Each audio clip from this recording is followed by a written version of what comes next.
정말 다사다난했던 2020년을 보내면서요. 이제 2021년 정말 소망이 있는 한 해를 기대해 봅니다. 지난 1월 중국 우한에서 시작된 코로나19가 전 세계에 8,250만 명 어제까지 확진자가 생겨났고요. 사망자만 180만 명. 전라북도 인구 전체가 죽은 거예요. 코로나19로. 최근에는 영국에 그 코로나19 변종이 생겨나서 또 전 세계가 아주 긴장하고 있습니다. 한국도 뭐 예외는 아닌 것으로 알고 있습니다. 일상이 언제나 회복될지 모르겠지만 이제 우리가 할 수 있는 최선이라는 것은 마스크 열심히 착용하고 뭐 조심스럽게 사는 방법밖에 없습니다. 뭐 백신이 2월 달부터 이제 접종이 이루어진다고 하는데요. 이제 그래도 한 해 동안은 마스크를 쓸 수밖에 없다라고 전문가들이 말씀하시더라고요. 작년 1년, 이제 작년이죠. 1년 코로나19 상황에서 가장 많이 비난을 받았던 곳이 교회입니다. 그죠? 교회와 성도들. 캐톨릭이 아닌 개신교. 개신교가 정말 많이 비난을 받았습니다. 지난주에 이제 큰아들하고 식사를 하기 위해서 식당을 찾았다가 옆 테이블에 어떤 일꾼들이 앉으셔서 이렇게 식사를 하시는 거예요. 조용히 식사하시면 좋을 텐데 식사하시면서 그 당시에 마침 그 기도원에서 확진자가 생겨가지고 군산까지 왔거든요. 정말 신랄하게 비판을 하는 거예요. 응? 교회 왜 그런지 모르겠다고 그러면서 막 육두문자를 쓰면서 막 욕을 하시는데 아들하고 같이 식사를 하면서 정말 민망하더라고요. 정말 민망했습니다. 이런 모습을 바라보면서 이전 그런 경험이 없었거든요. 이전에 어떤 그런 시대는 없었던 것 같아요. 교회와 성도들이 경험하지 못했던 비난 참 아프죠. 또 당황스럽고요. 또 한편으로는 이제 곰곰이 생각해 보면서 이게 저는 솔직히 좀 일찍 끝날 줄 알았거든요. 1월 달에 우한에 이제 코로나가 발생하고 나서 한 4, 5월 달 정도면 마치겠다라는 생각이 들어갔는데 갑자기 신천지가 이제 또 이제 거기에서 이제 코로나19가 확장되어지면서 완전 팬데믹으로 이제 갔잖아요. 그러면서 여기까지 온 거거든요. 그렇지 않았다 하더라도 여기까지 왔을 거예요. 그때 이제 저 나름대로는 이제 신천지에서 이제 코로나19가 거기서 워낙 크게 확장이 돼 버렸으니까요.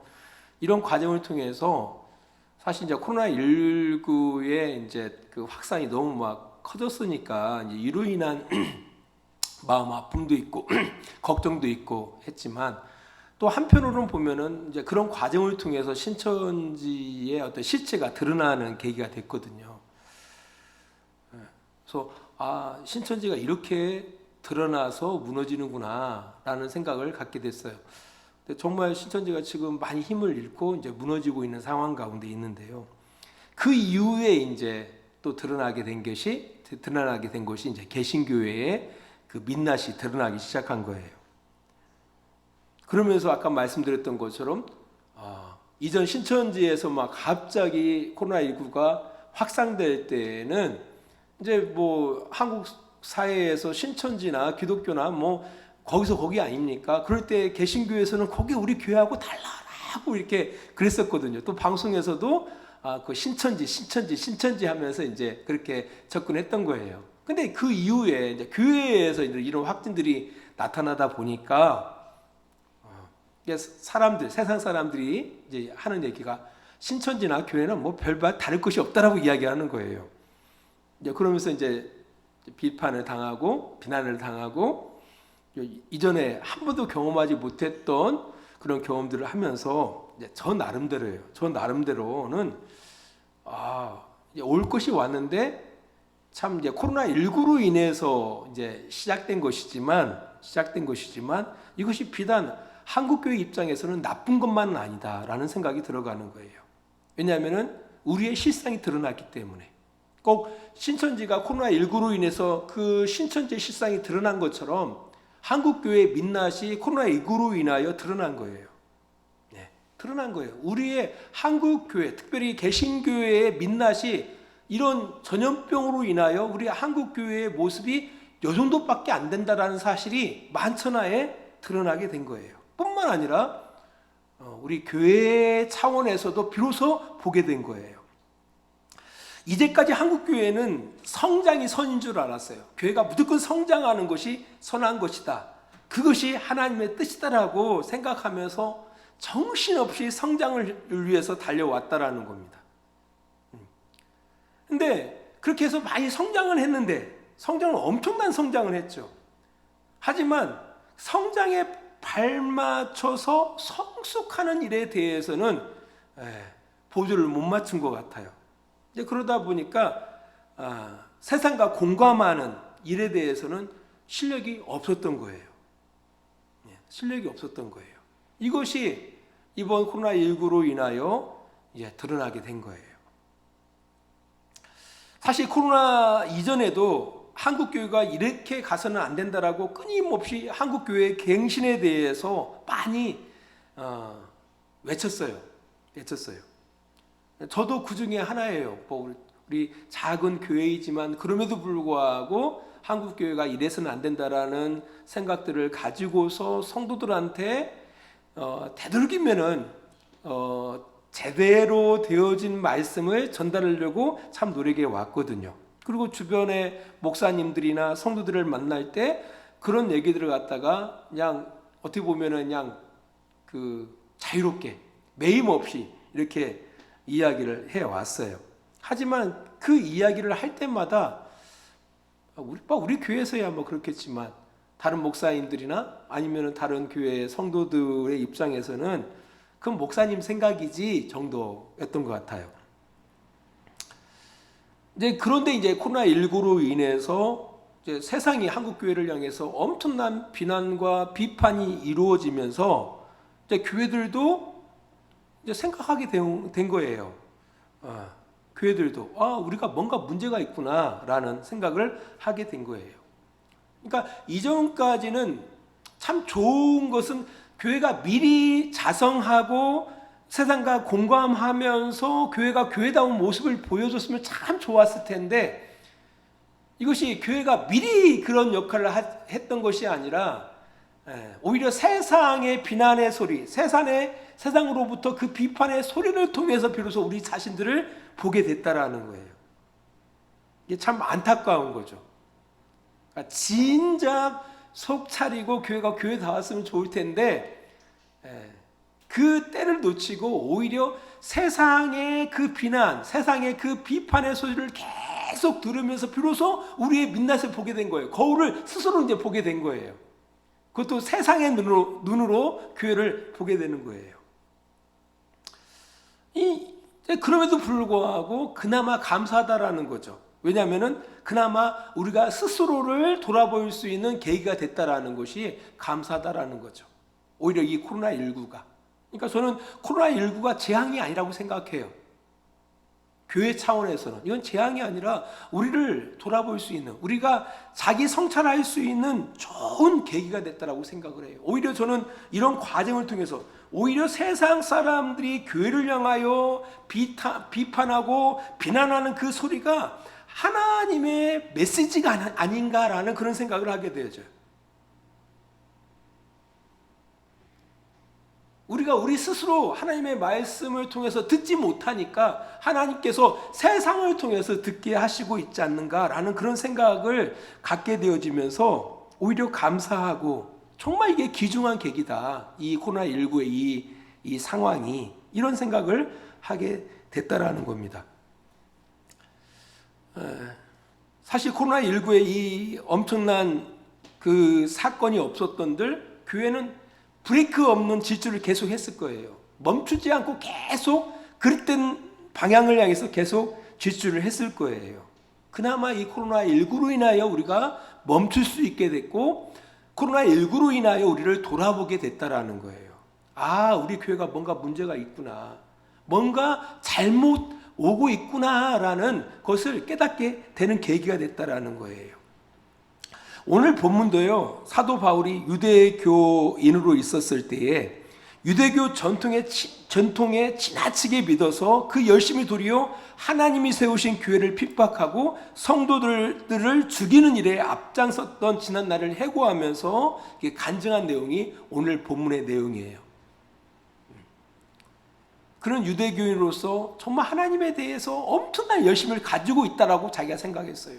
어떤 누구보다 하나님의 말씀에 대해서 어떤 누구보다도 하나님을 위한 그 열심을 가지고 있다고 생각하고 예수를 그리스도로 믿는 사람들을 핍박하고 죽이는 일에 앞장섰다라는 거예요.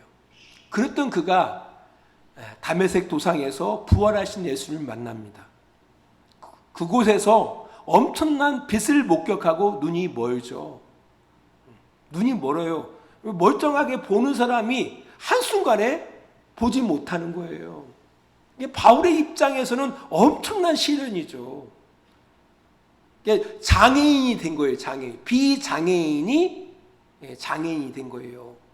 멀쩡하게 모든 사물을 다 볼 수 있었던 사람이 하루아침에 소경이 된 거예요. 이 엄청난 사건. 그러나 그 엄청난 사건을 통해서 비로소 누구를 보게 되었죠? 부활하신 예수님을 만나게 되더라는 겁니다. 그런 과정 속에서 바울이 깨달은 것이 있어요. 바로 뭐냐면은 그가 이전까지 하나님을 위해서 열심히 행한다고 행했는데 그 열심이 누구에 대한 하나님을 위한 열심이 아니라 전통에 대한 열심이었다라고 사도 바울은 고백하고 있다라는 겁니다. 그러니까 자기는 하나님을 위해서 열심히 행했어요. 하나님의 영광을 위해서 열심히 살아왔어요. 그런데 막상 부활하신 예수님을 만나면서 비로소 이게 하나님을 위한 것도 아니었고 하나님의 영광을 위한 것도 아니다라는 사실을 깨닫게 되어지는 겁니다.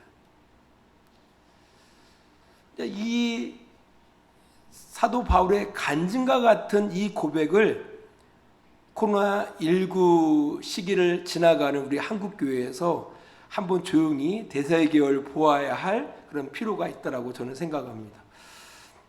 아무튼 지금 코로나19 시대에 하나님이 예수님의 핏값을 세우신 이 교회, 그죠? 그리고 예수님이 이 교회의 머리 되시고 몸인 이 공동체가 세상을 향해서 어떤 역할을 감당해야 할지, 정말 하나님을 위하는 교회라는 게 어떤 교회인지, 하나님의 영광을 위한 교회라는 것이 어떤 교회인지 정말 고민해 보아야 한다는 거죠. 그러니까 열심히 중요한 게 아니라 올바른 열심이 중요한 거 아닙니까?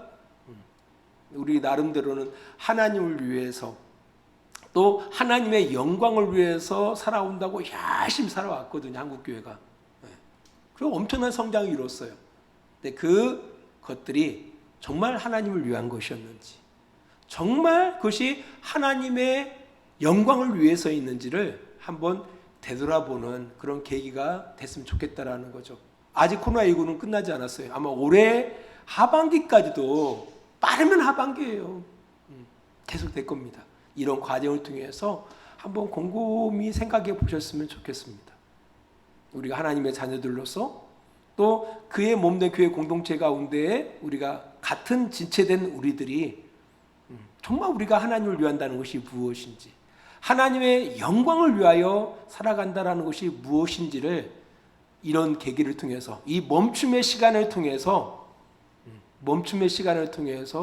곰곰이 묵상해 보시는 그런 복된 2021년도가 되시기를 주의 이름으로 축원합니다. 기도하겠습니다.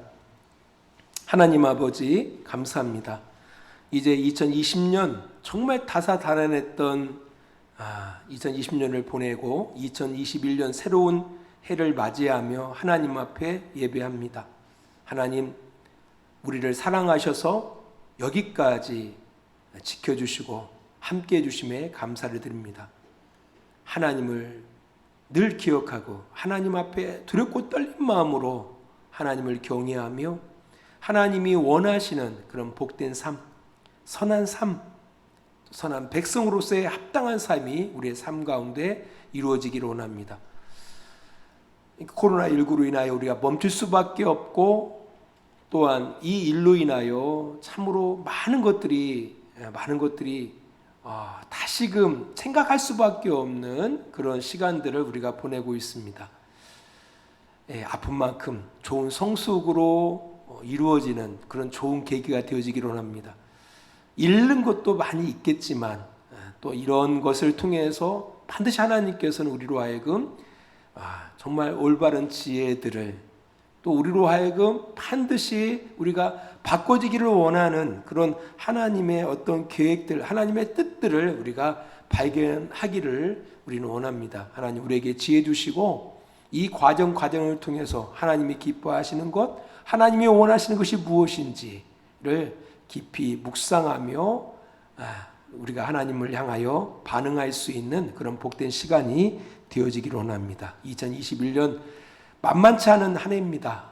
이 한 해를 하나님이 주시는 그 지혜로 넉넉하게 이겨나갈 수 있도록 주님 도와주시고, 견디면서 잘 버티면서 하나님의 자녀로 승리해 나가는 복된 우리 주양교회 성도들 되게 하여 주시옵소서. 여호와께서 성도들의 가정과 교회, 그리고 그들이 속한 직장과 사업장에 복을 주시기를 원하고 지켜주시기를 원합니다. 여호와께서 우리 각각을 향하여 자비와 은혜 베푸시기를 원합니다. 여호와께서 인자하심으로 우리를 바라보시고 평안을 주시기를 원합니다. 주 예수 그리스도의 은혜와 하나님 아버지의 깊으신 사랑과 성령의 교통하심이 우리 주양교회 모든 성도들 머리 위에와 가정과 직장과 사업장 위에 영원토록 함께 있기를 예수 그리스도의 이름으로 간절히 축원하옵나이다. 아멘.